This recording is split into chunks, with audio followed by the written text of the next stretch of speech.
Hello everybody, thanks for tuning in. Today we're going to talk about annoying things that people do. There are so many things. You have your list, I have my list, my clients have their list of things that absolutely drive us crazy that people do. I wrote some things that have come up in the coaching sessions with my clients, and you can write some of yours that in the comments of things that absolutely drive you crazy. And what we want to do is use these things that normally trigger us as fuel for growth, as a way for us to gauge where we are in our spiritual growth. And I notice that if I'm finding myself being very reactive and being triggered and frustrated by things that people do, it's a good indicator of where I'm at emotionally or psychologically. And I feel that the less things trigger and annoy you, the more we're evolving as human beings. And I wrote a little list here. I'll go through that quickly. But the idea of this video is we want to be able to empower ourselves so that we're not triggered by these things, that we're not being so reactive, and that we're not blaming the person or the situation as for the reason why we are upset, that we are taking responsibility for it, and we are finding ways to either be proactive and correct the situation, or we are accepting that which we cannot control. So it just, really comes down to the serenity prayer. Accept the things that you cannot change. I'm paraphrasing it, and change the things that you can, and having the wisdom to know the difference. So that's really helpful and freeing, because what I find with myself or with my clients or just friends and family, when we get these things that annoy us, it harms us. It's like it causes stress, it causes anxiety, and we don't want to sit with that. We want to free ourselves from that toxicity. One of the examples I'll give is I was sitting at a park. I was meditating and getting in a real nice meditation. The birds are chirping, it's all the greenery. It's a very beautiful scene, and it's very relaxing. And some guy comes with his dog in an area that everybody walks. His dog poops. He doesn't pick it up. And then I can feel myself getting annoyed, because there's things that are right and things that are wrong. And to me, not picking up your dog's poop is very wrong. Other people can step on it, and the whole reasons why. And so I said, okay, I'm going to let that go. I'm not going to say anything. I'm going to continue my meditation. And then 5 minutes later, another guy comes. His dog poops. He doesn't clean it up. And I'm like, oh my God, the universe is testing me. So I wanted to use this as a learning and growth experience. How can I benefit from this? How can I empower myself? So some of the things that I did is I said, okay, what can I control? I can control, I can't control whether they pick up the poop or not, but I can say something about it. That's something I can control. So, so I started, sometimes I'll say something. I also started carrying extra poop bags, and it's happened where I've handed people poop bags to, hey, you must be out of a poop bag. Your dog pooped over there. Here you go. And that seemed to be, people might not like it, but they're at least they're not upset by it. And other times I just let it go. There's some people that are regular poop violators, and I know, nothing I'm going to do is going to change them. So having discernment, knowing when to say something and when to accept it. And now I feel it doesn't trigger me to the same degree, because I'm not being passive about it, and I'm taking responsibility. And this is the key.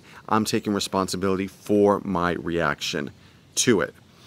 Another example that came up with one of my clients is, and this comes up with actually quite a few clients, is the work interruptions. They're sitting there working, and their people come to their desk and will interrupt them, and it totally disrupts their workflow. Studies have shown work interruptions reduce your productivity by as much as a third. It takes a lot to get started, to stop, to get started, and whatnot. So that is another thing that we talked about. We role-played it in the coaching session, and he was able to talk to his coworker in a polite way. And you just find And this doesn't have to be confrontational. Hey, Bob, when I get in the zone, it really, I'm really focused, and it's hard when I get interrupted. And so would you mind waiting till our lunch break, or would you mind, waiting until, I get up out of my chair for us to talk about what you did over the weekend, or the latest girl that you're dating? So, something like that. And it's important when you do say something, then you got to reinforce it, reinforce the boundaries. People think they only need to say something once and then it's over. That's not the way it works, because people are creatures of habit, and he'll probably interrupt him again, and so you got to say something. And so now we are taking control of our response. And there's other things you could do. You could wear earplugs, and they even have this cool device where you can put a light on to show everybody that you're in work mode, and to interrupt you. So again, being proactive. One of the other things, this actually drives me really crazy, and it's a big challenge for me. I think I might have mentioned this in my other videos, is going to the gym on the cardio machines, and people finish with the cardio machine and they don't wipe down their machine. It's disgusting. Sometimes these machines are absolutely soaking with sweat, and I don't know, it's just something about wiping down other people's sweat. So I said, okay, I'm going to look at this as a challenge. And I was sitting at the cardio machine, and they were all full, and I was waiting, and I was like, please don't wipe down your cardio machine. Please don't wipe down your cardio machine. And so that's another thing that we can do, is we can actually seek out that which normally triggers us and use it as practice. It's practice for growth.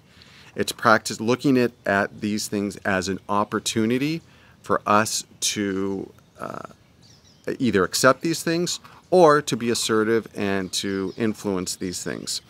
And so when I said that when that happened and the cardio machine wasn't wiped down, sometimes again, I just pick and choose sometimes, and it's not really depending on the person.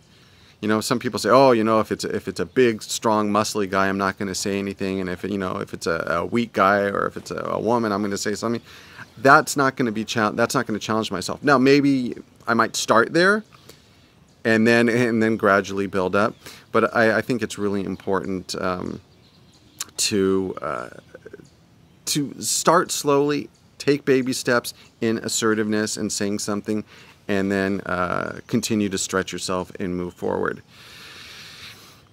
So these things we want to take as I said, as growth opportunities, and look at it as, what can I do to still maintain and be in a state of peace? And sometimes it might just be taking a time out and doing some deep breathing. Sometimes that will work. Sometimes that might be extracting yourself from the situation. I think I mentioned in another video, I have a friend that was always late. And it got to the point where I wouldn't even make plans with him. I wouldn't get together with him. And so those types of things doesn't mean we have to be a doormat and people walk all over us. But it's being responsible for our inner state. That is really the key. And as we approach Christmas and we approach Thanksgiving, Ram Dass said, if you think you're enlightened, spend a couple of weeks with your family. And so family can be a big challenge. So another thing that is very helpful is visualizing. Because usually the triggers, especially when it comes to family, are regular. The things that drive us crazy tend to be reoccurring. And one of the things is just visualizing it happening, and then imagining yourself in a peaceful, reacting peacefully. Now, when we get into these challenging situations, we want to make sure that we're on our game. Especially if you're going to visit family, and it can be stressful, and they can trigger you. We want to be on our A game, and almost treat it like we're an athlete, competing. And so you want to make sure that you get your sleep, you drink enough water, you're not run down, you're eating well, you're exercising, so you have a release of the stress. It's amazing when you're stressed and anxious. I remember I was walking in the park, and there was a coyote howling. And this guy, it was a park, really nice, relaxing, and it was, it was after work. This guy just kind of flipped out. Damn it, the damn coyote! I can't stake it. Why the hell? Why the hell can't the coyote have to howl? Just kind of like ranting and raving over this coyote howling in the distance. And then I thought, man, this guy had must have had a really stressful and tough work day. And so that's another important thing, is we're like pressure cookers, and we store a lot of the stress and tension within, and we need releases. My release is spending time in nature, doing a lot of journaling, having other people, a lot of people will use coaching, to kind of vent and release some of their stress, having like a neutral third party so you're not burdening your friends and family. Or just doing some art or some type of exercise, but making sure that you're reconnecting with your wise mind, your intuition, and your source, your inner peace throughout the day. Otherwise, this thing, it gets stored up, and that's hard. Just then you come home and you got the kids or family or other issues to deal with, and we haven't let out or found a way to really just to recenter ourselves.